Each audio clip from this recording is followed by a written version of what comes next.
আসসালামু আলাইকুম। আশা করি সবাই ভালো আছেন। বর্তমানে আওয়ামী লীগের নিষেধাজ্ঞার বিষয়টি নিয়ে জনমনে এবং রাজনীতিবিদদের মনে একটা করুণ আকাঙ্ক্ষা এবং বিভিন্ন ধরনের কথা চলতেছে এই সমাজে, যে বেশিরভাগ লোকই বলছেন যে তাদেরকে নিষিদ্ধ করা হোক, তাদেরকে দেশে আসতে না দেওয়া হোক। অনেক লোক অনেক কিছুই বলতেছে। তো আমাদের বর্তমানের নতুন সরকার তারা কি বলতেছে?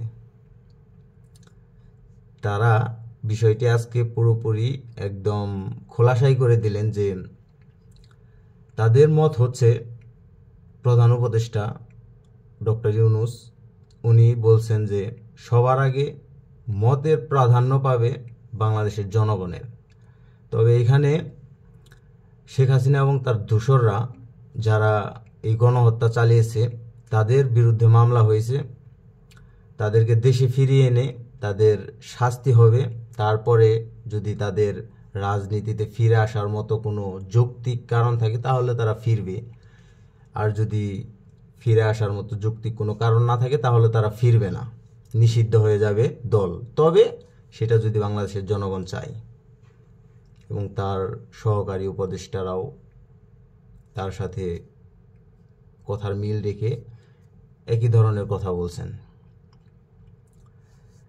এইদিকে আন্দোলনের সমন্বয়করা আবার আন্দোলনের ডাক দিল যে নতুন বাংলাদেশ, নতুন সরকারের নতুন বাংলাদেশের নতুন রুটম্যাপ চাই তারা।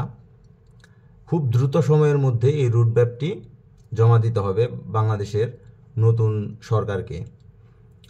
তো এই আন্দোলনের ডাকটি দিয়েছেন সার্জিস আলম এবং হাসানাত আবদুল্লাহ।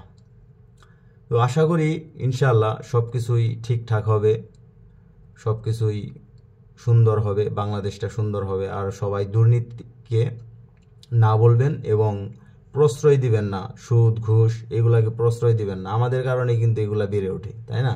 আমরা যদি কাউকে ঘুষ না দেই, অবশ্য বিপদে পড়ে দিতে হয় কিছু কিছু সময়। তো সেই ক্ষেত্রে খুবই সেন্সিটিভ থাকবেন। আশা করি ইনশাল্লাহ আমাদের দেশটা অনেক সুন্দর হবে, সবাই যদি আমরা একত্রে কাজ করি। সবাই ভালো থাকবেন। আল্লাহ হাফেজ।